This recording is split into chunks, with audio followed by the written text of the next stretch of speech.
Bueno, y tenemos el enorme placer nuevamente de tener aquí con nosotros, como ustedes vieron, a mi juicio, el dirigente político más completo que ha dado América Latina durante décadas. ¿Edad? 83. Extraordinario. Ánimo 38. Muy bueno. ¿Eh?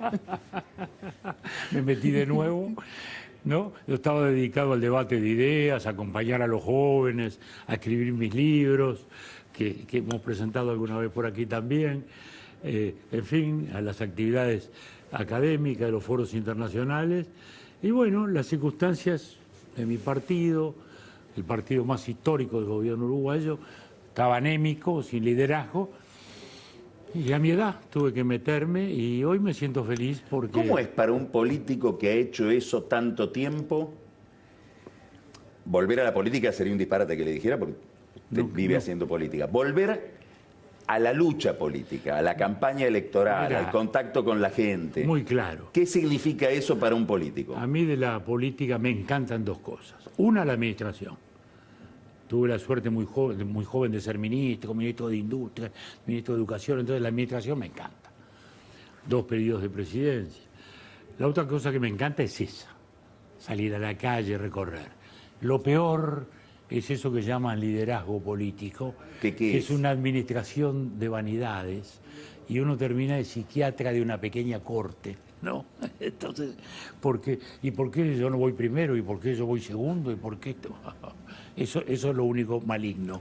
Pero fuera de eso, en este caso para mí fue todo muy feliz. Era una aventura. Mi partido estaba en 3-4%. Y el tema era volverlo a ser relevante.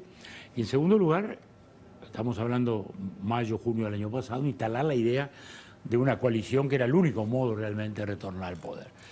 Y bueno, y hice doctrina de todo eso. Y tuvimos suerte. La cosa se instaló. ¿Armó la coalición? Bueno, contribuimos a armar esa coalición y hoy estamos en eso, ya con la coalición triunfante, con 56% de los votos, 56 parlamentarios sobre 99, o sea que el gobierno está sólido en cuanto a eso, con una aventura, porque el Uruguay siempre fue bipartidista. Éramos colorados y blancos durante un siglo y medio casi. Luego pasamos... ¿Ustedes hicieron la campaña como colorados? ¿Contribuyeron? Hicimos la campaña como colorados y como aspirantes a integrantes y socios de una coalición. Exacto. Esa fue toda la campaña, el leitmotiv. Determinante para el triunfo de la calle sobre el Frente. La novedad, ¿dónde está? Como digo, el siglo XIX hasta el año 2030, el colorado blanco. Los años 70 aparece la articulación de los grupos de izquierda que se suman por primera vez, socialistas, demócratas cristianos, comunistas, aparece el Frente Amplio. Ahí pasamos a ser tripartitos. Tripartitos. Mi segunda presidencia corríamos los tres y estos días se ha recordado mucho. Empatados, creo que 2% de diferencia entre el primero y el tercero, ¿no? Menos de 2% entre el primero y el tercero. Fue de bandera verde, roja y todo lo que había para hacer. Fue fantástico, fue fantástico. Bueno, entonces luego ahí en esa situación dijimos, bueno, vamos a ir a la doble vuelta porque el presidente tiene que emanar de una cierta mayoría. Y ahí se hace la doble vuelta. Y hoy hay, yo diría, 2 espacios, o 2 grandes familias ideológicas, ¿no? ¿Qué es lo que significa la segunda vuelta, ¿no? La primera uno vota con el corazón, como decía Michel Debré, el que escribió la Constitución de Gaulle, donde reaparece el balotaje, se vota con la segunda con la cabeza. La segunda ya no hay partidos y ahí se vota. Y bueno, y en ese sentido el resultado ha sido satisfactorio, hay un cambio en el país y eso, bueno, nos ofrece otra perspectiva. El frente estaba agotado. No se trata hoy simplemente de venir a hacer campaña contra el frente que ya se va. Pero sí es verdad que uno desperdició la famosa bonanza del 2004 al 2014, única, la primavera de la soja, que no se va a repetir. O sea, se despilfarró demasiado dinero.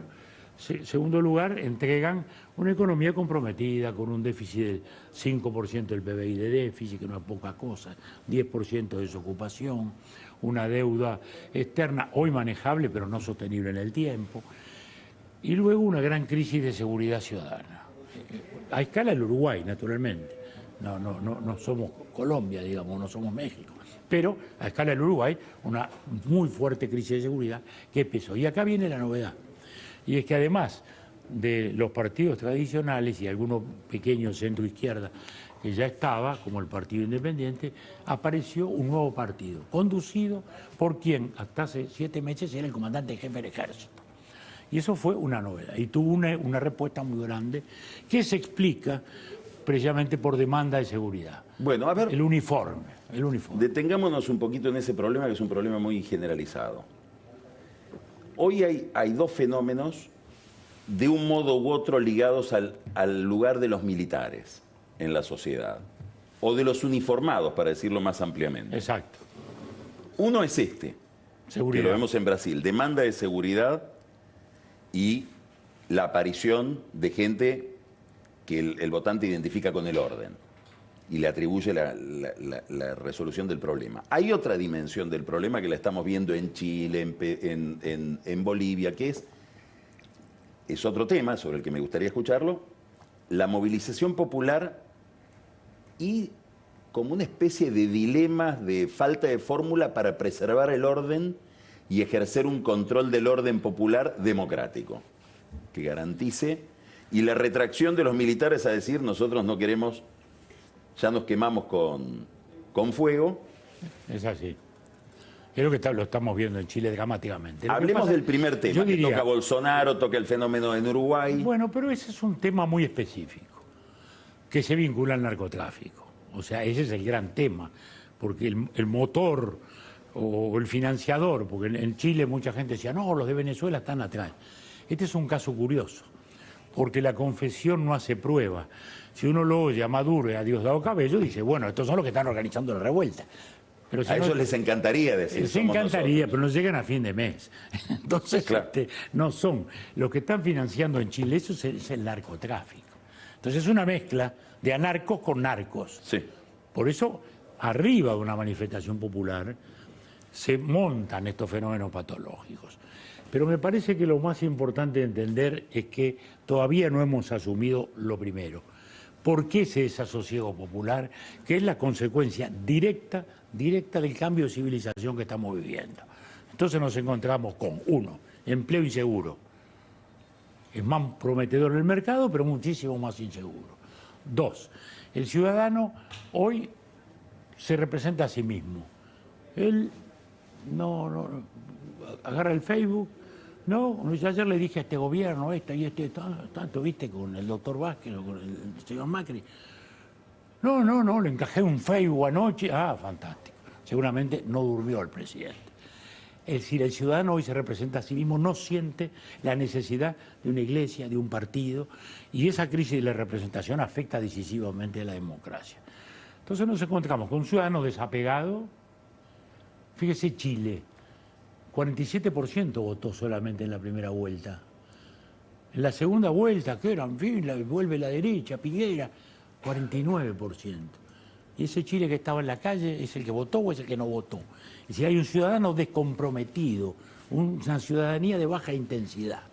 Entonces nos encontramos empleos inseguros, nos encontramos con ese ciudadano que no se siente nunca bien representado. Tercero, una sociedad de consumo que le ha dado a más gente mucho más bienes y también le ha generado nuevas necesidades, que es la tensión constante.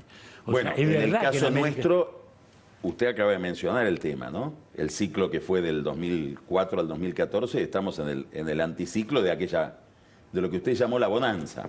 La bonanza, exactamente. Y bueno, fue la primavera de la soja, de los precios internacionales, de los metales, de los minerales. La vivimos todos, salvo los petroleros tipo México, Venezuela, pero todo el resto lo vivimos. Los minerales y de los alimentos volaban los precios. Y eso pasó, pero hoy no estamos en un mal momento de mercado. Los precios están más o menos bien, ni hablemos el de carne que está volando. Está más o menos bien, aunque tenemos la incertidumbre de este conflicto inesperado China-Estados Unidos, con China líder del comercio libre y Estados Unidos del proteccionismo. Del proteccionismo, destruyendo el sistema de instituciones internacionales que construyeron ellos mismos, ¿no?, en la posguerra. que es esa cosa paradójica, que es otra cosa de incertidumbre también. Son todos factores que se van sumando a la incertidumbre. Bueno, el otro día un amigo mío chileno me decía, Piñera está esperando a ver si se produce el acuerdo entre Xi y Trump para que reaparezca el precio del cobre y liberarse de esta pesadilla. Y bueno, es que esa situación es tremenda. Y esa es una lucha por el poder. ¿Por qué? Porque las consecuencias son económicas. ¿Qué le pasa a Trump? Él no está motivado, a mi juicio, exclusivamente por las medidas de protección económica. Esas son la consecuencia de un desafío que él llega a la presidencia y siente que los chinos se le vinieron arriba. Y que en el tema tecnológico, China está sobrepasando a Estados Unidos. En todas las tecnológicas, está llegándole. Y entonces ahí hay ese conflicto que quizás él no vea en toda su dimensión. Seguro, cambió la riqueza, ¿no? Ese es otro factor de inseguridad, cambió la riqueza, ¿no? La riqueza ya no es material. Entonces ya lo sabemos, todas las grandes empresas del mundo hoy ya no son... Marcos Galperín, que es el titular de Mercado Libre, publicó un cuadro que se hizo viral en todas partes. Sobre este fenómeno, ¿no? Sobre este tema, ¿no? Las 5 más grandes están allí, son las 5 high-tech hoy.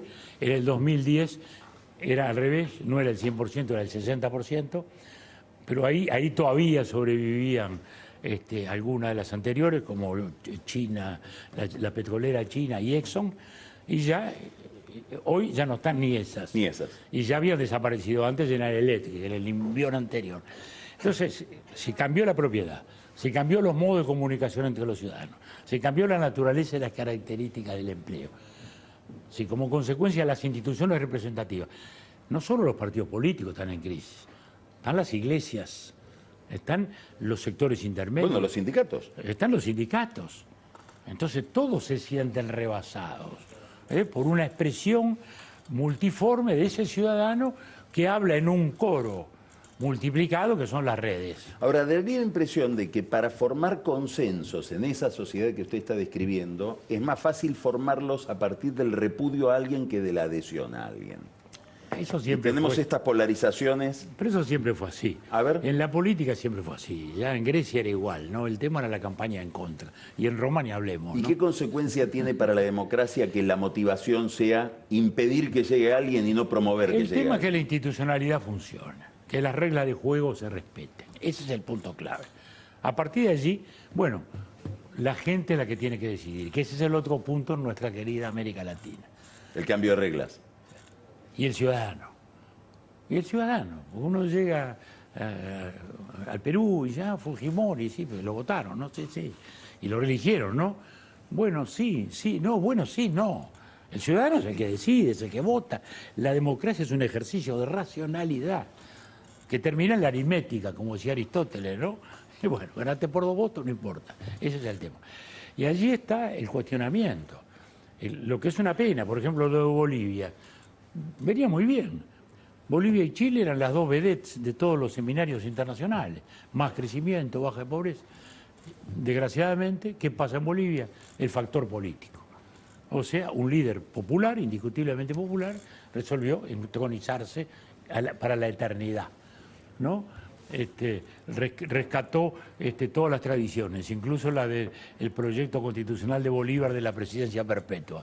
Bueno, hizo todas las tramoyas, hizo un plebiscito, se llevó por delante el plebiscito, etcétera, etcétera, etcétera, y después un fraude. Fue el factor político, ahí no hubo un empuje económico-social. En el caso de Chile es distinto. Chile arrastra situaciones de desigualdad, bolsones de desequilibrio, en un país muy modernizado, pero que arrastra todavía algunas cosas que vienen desde la colonia y otras que vienen de después. Por ejemplo, el tema educativo. Recordemos que a la doctora Bachelet tuvo enormes manifestaciones en contra, reclamándole una equidad educativa porque era muy injusto el sistema, muy injusto. Le daban un crédito, se recibía el profesional, después tenía que pagar, la familia modesta lo sentía muy mal. Bueno, y eso fueron el origen de la protesta. Y hay todavía bolsones de eso, pero acá se sumaron otros factores. Porque hubo una protesta, muy bien. Eso es natural en la vida democrática. Pero luego cuando se incendian 6 estaciones de metro al mismo día, estamos ante otra cosa. Y ahí hay una mezcla de enclaves anarquistas Más redes de delincuencia. y redes de delincuencia y el narcotráfico. Que el narcotráfico es el que sale a hackear a la policía. Que por un lado, asaltaron 170 comisarías en Chile. 170 comisarías. Los supermercados no los robaron. Ahora, los estos son quemaron. fenómenos que se van constituyendo debajo del radar sin que se detecten, Algunos sí, otros, sin que nadie pueda prever, porque evidentemente hay una organización que no nace de un día para el otro. algunos y otros no. Lo que pasa es que las organizaciones se montan. Los gobiernos están obligados a hacer cambios. El tema jubilatorio ahora en Francia. Y el tema jubilatorio, bueno, en Brasil por suerte lo lograron cambiar. Bueno, entonces seguro nos cuesta el cambio también. Porque nos cuesta el cambio de una sociedad de bienestar muy protectora a una sociedad que tiene que preservar el estado de bienestar y sus principios en una economía más dinámica e inestable. Quiero y más volver competitiva. a Uruguay. Este cambio de gobierno en Uruguay, de las muchas dimensiones que tiene para analizar, hay una que tiene que ver con el Mercosur, que es que termina de cambiarse el equilibrio ya definitivamente en los países del Mercosur, en los 4 fundadores, digamos, en relación con un tema central que es la libertad de comercio. Exacto. Bueno, Brasil está en el ministro de Economía brasileño, yo creo que ustedes conocen Brasil mucho mejor que nosotros, usted siempre cuenta que son estrábicos. Estrábicos. ¿No? Mira Uno a los dos Buenos países. Aires y otro San Pablo. Guedes debe ser el fenómeno de liberalismo que nunca vi yo en Brasil, en la historia de los ministros de Economía brasileños. Pero también todo Brasil ha ido cambiando. Digo, pero es como que acelera un cambio que viene desde Fernando Enrique Cardoso, Es etc. verdad. Bueno, Paraguay, ahora Uruguay, que adopta otra visión del fenómeno económico, y probablemente cuando se sienten a la mesa con Alberto Fernández, la Argentina va a estar en minoría frente a una exigencia que es bajar los aranceles, el arancel común del Mercosur, y abrir la economía y quitarle protección de mercado a muchas compañías que sin esa protección no podrían competir. ¿Cómo ve usted ese fenómeno? Bueno, yo creo que ese fenómeno es central. Digamos que usted está entre los fundadores del Mercosur, ¿no? Estamos entre los prefundadores. Con Alfonsín Con Alfonsín. y Sarney. Alfonsín y Sarney, que fue aquel momento de los años 80 en que se produce el gran retorno democrático, ¿no? Yo Sí. me enojo con los economistas cuando dicen la década perdida, 83 volvió la democracia argentina, 85 Brasil, 85 Uruguay, 89 Paraguay, 89 Chile, perdido, ¿no? Porque no le cerraban los números. No, señores, digo, es la década de la democracia. Bueno, ahí empezó en ese elan, en ese espíritu, la idea del Mercosur. Que la nuestra era muy ambiciosa, nuestro sueño era la Comunidad Europea. Imaginábamos 4 países tan integrados como lo han estado Francia o Alemania, y decíamos Francia o Alemania, que han salido de 4 guerras sin irnos mucho más lejos, y hoy hacen la paz como nosotros, no podemos hacerlo, y soñábamos con eso. Luego, la vida, desgraciadamente, fue bastante esquiva con nuestros sueños. Y lo que pretendía ser una comunidad europea, bueno, no pasaba de una zona de libre comercio agujereada todo el tiempo, porque aparecían restricciones a la libertad de comercio. Luego, una unión aduanera, es decir, un arancel externo común, también, más perforado que un colador.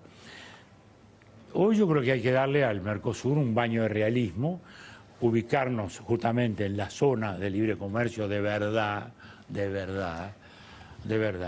y luego buscar más flexibilidad hacia afuera. Nosotros logramos hacer un acuerdo de libre comercio con México. Nos costó 1 año o 2 años, y fueron 2 gobiernos, convencer a los brasileños. Bueno, al final los convenció. Y nos dieron esa chance y sirvió. Pero hoy tenemos a China, tenemos el otro gran actor. Es el número 1 del comercio en varios países, el 1 o el 2, en todos. En nuestro caso el 1, en el Uruguay el 1. Y bueno, tenemos que sincerar esa relación con China. Para nosotros es vital. Nosotros estamos pagando aranceles, por ejemplo, por la carne en China. Y tenemos que competir con Australia y con Nueva Zelanda, que entran a 0. ¿No? Entonces, eso lo tenemos que resolver de algún modo. O sea que ese es el nudo. Nosotros confiamos en que Argentina también irá entendiendo. En Brasil, además, el tema de la apertura, la propia Fiespe, la Federación de Industria de San Pablo, ¿no? La famosa pirámide negra de la Avenida Paulista, que era un poco el símbolo del poder empresarial de Brasil. Bueno, eso ha cambiado. Eso ha cambiado, están en una actitud mucho más aperturista también. Porque además Brasil ya no es el sueño industrial. Es un país agrario. Es el gran país agrícola, ¿no? ¿Verdad? De modo que esa es una tensión que habrá que hacer y que esperemos que se resuelva. Y que se resuelva bien. ¿Cómo está viendo la Argentina? Dos cosas de la Argentina, ¿no? La crisis económica ya permanente, un eterno retorno ya aburrido, y el regreso del peronismo, y de este peronismo, ¿no? La principal hipótesis de trabajo de Macri durante sus 4 años fue: tengo mucho margen para experimentar con la economía porque el kirchnerismo es imposible que vuelva. Y vuelve. Y vuelve. Esto que usted decía del ciudadano, ¿no? Sí. Y creo que lo decía también pensando en la Argentina. Bueno, de algún modo Nadie sí. los votó, pero se vota. No, lo que pasa es que con los gobiernos populistas latinoamericanos son hijos de la prosperidad. A diferencia de los europeos que fueron hijos de las crisis y de la miseria. Fascismo, nazismo, falangismo. Los nuestros, bueno, el fundacional argentino, del general, y los populismos venezolanos, etcétera, etcétera. Una gran prosperidad, gran orgía de dinero, plata para todo. Cuando pasa la bonanza, se cae y se instala en la vereda de frente en nombre de la nostalgia, a reprocharle al resto. ¿Vieron? No nos querían. Nosotros le decíamos que sí. Ahora ahí tienen el no. Y esa es un poco la trampa diabólica de todos los populismos.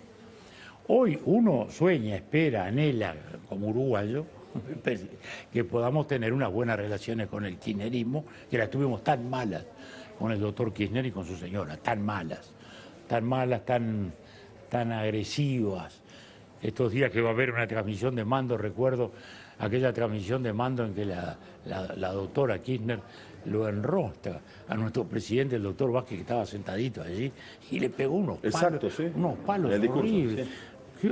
Que fue bastante inelegante, para decir la palabra menor. Es decir, tuvimos muy malas relaciones. Uno espera que hoy las podamos tener mejor y que Alberto Fernández, que ha estado insistiendo un poco en eso, después que cometió algunos errores, digamos así. Lo que pasa es que estamos con otros códigos. A ver. Yo creo que Trump cambió los códigos de comportamiento diplomático y de relacionamiento con el Twitter. Entonces cada uno dice lo que se le canta. No se respeta la política interna de los demás países, no se respetan las decisiones soberanas. Nuestro canciller hablaba mal de Bolsonaro en plena campaña electoral de Brasil. Bueno, Bolsonaro, resultado, tenemos un gobierno hostil. Ahora Bolsonaro, en nuestra campaña electoral, decía: ojalá pierda el frente. Una barbaridad. Y en el medio, el doctor Fernández va a Montevideo y, bueno, a almorzar con el candidato del Frente Amplio y ni saluda al nuestro. Entonces uno dice: ¿dónde estamos? ¿Cómo se recompone todo eso? Felizmente, con Uruguay, con Brasil. Felizmente el doctor Fernández ha hecho declaraciones muy amistosas. Yo soy íntimo amigo del padre y de la madre del presidente electo, que fue presidente. Se está dando un caso curioso. Es la primera vez que un expresidente ve a su hijo presidente.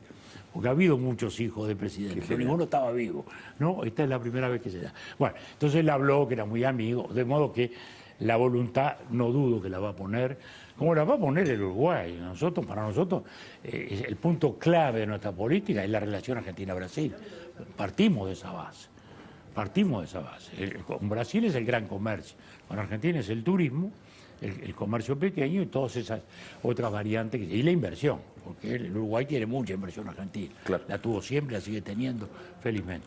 Entonces, uno mira las cosas con optimismo porque tiene el deber de ser optimista. Y no imagino que el gobierno argentino, hoy, con todas las dificultades que tiene, tampoco quiera hacerse enemigo que no precisa, ¿no? ¿Hay posibilidad de hacer populismo sin plata? Bueno, ahí viene el fenómeno peligroso de la demagogia, que se puede nutrir de dinero, que es el modo más fácil, o de otras cosas, de chivos expiatorios, de fenómenos de división, de acusaciones, de ese tipo de... Esperemos que no caigamos allí. La otra novedad... Que este gobierno no sea populista. Hay otra novedad que no es la restricción económica, sino que, bueno, en el caso del kirchnerismo, por primera vez tiene que gobernar con una oposición que sacó el 40%. Cristina Kirchner en el 2011 tuvo 37 puntos de diferencia respecto al segundo. Hoy tiene Fernández 8 puntos de diferencia respecto al segundo.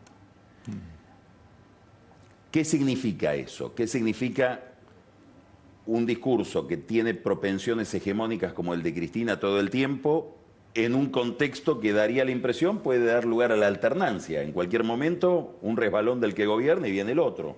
Sí, sí. No, en la Argentina, nosotros somos sociedades, Argentina y Uruguay, que los de afuera nos ven muy parecidos y lo somos, de verdad. Sin embargo, estamos cambiados. La sociedad argentina tiene un enorme brío, una capacidad individual de gente en todos los órdenes de la vida, con brillo, con buen gusto, un poco a la italiana. Y una institucionalidad más baja. Nosotros tenemos una institucionalidad más fuerte y a su vez una sociedad mucho más quieta, más esperando del Estado, con mucho menos brío que la sociedad argentina. Bueno, entonces uno advierte que la Argentina siempre tiene esas potencialidades, porque a la Argentina también la historia la ha hecho optimista, porque después de los desastres que vive, renace con cierta facilidad. Antes se decía una cosecha. Ahora otra trampa diabólica. Otra trampa diabólica. Hablar de trampas diabólicas. Ahora es más complejo, porque ahora una cosecha no arregla el tema, ¿no? Es mucho más complejo. Porque ahora hay que meterse en esta sociedad como de las tecnologías. Es otro mundo.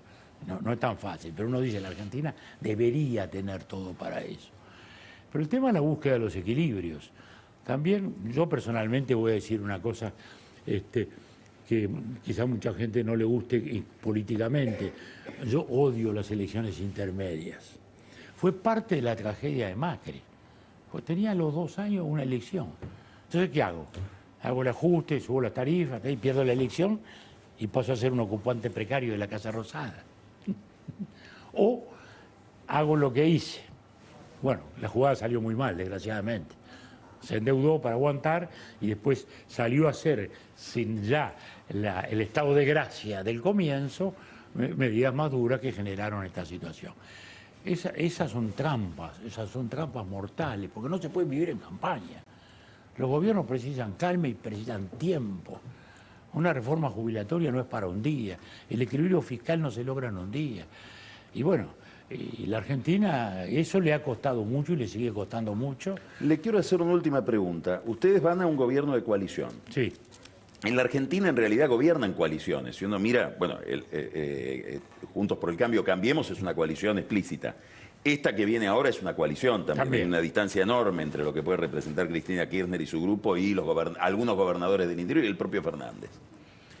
En muchos otros lugares de Occidente se ve que ya no hay forma de generar mayorías sin una coalición. Y eso, no sé si no nos tiene que hacer pensar en las potencialidades y fragilidades del presidencialismo. Dicen, la Argentina es un país con presidencialismo fuerte, sí, tiene mayoría en el Congreso. Sin mayoría en el Congreso son presidentes extraordinariamente débiles. Pero el parlamentarismo es más frágil todavía, Carlos. Pero obliga a formar coaliciones. Sí, mira en España. No lo logran. Ya llevamos 3 elecciones. Sin poder armar gobierno. ¿Por qué? Porque usted sigue confiando en el modelo presidencial. Sí, porque está en nuestra cultura, además. No. En Europa la cultura es parlamentarista, ¿por qué? Porque le fueron sacando el poder a rodajitas al monarca. Acá fue al revés. Nacimos de una revolución, ¿no? Y a su vez de una, digamos, característica de liderazgo, que también la tienen los otros, aunque digamos que no, porque Churchill era Churchill y la señora Thatcher era la señora Thatcher, ¿no? Los liderazgos importan también y mucho. Lo que ocurre es que en Europa se ha asociado, y ese es otro punto de debate, a la representación proporcional. Entonces, parlamentarismo con representación proporcional es sinónimo de inestabilidad. Por eso Inglaterra es más estable, porque no tiene representación proporcional. Sí. En el caso nuestro, yo diría que esas variables mayorías tienen de bueno de que son la moderación al presidente. Para el caudillo. Al caudillo. El caudillo va a llegar hasta donde pueda, ¿no? Y el Parlamento lo puede detener. Nosotros tenemos mucha tradición de acuerdos. Estos 15 años hegemónicos del Frente nos han quitado de esa idea, ¿no? Porque no precisaron coaliciones porque tenían mayoría en el Parlamento. Nuestro segundo gobierno fue una coalición con el Partido Nacional sólida de 5 años, con quien después fue el embajador acá, el doctor Volonté, Alberto Exacto. Volonté, aquel Que participó de aquella elección empatada. ahí está, un dirigente político, después fue un embajador acá muy, muy simpático y muy querido por todos. Bueno, y 5 años gobernamos.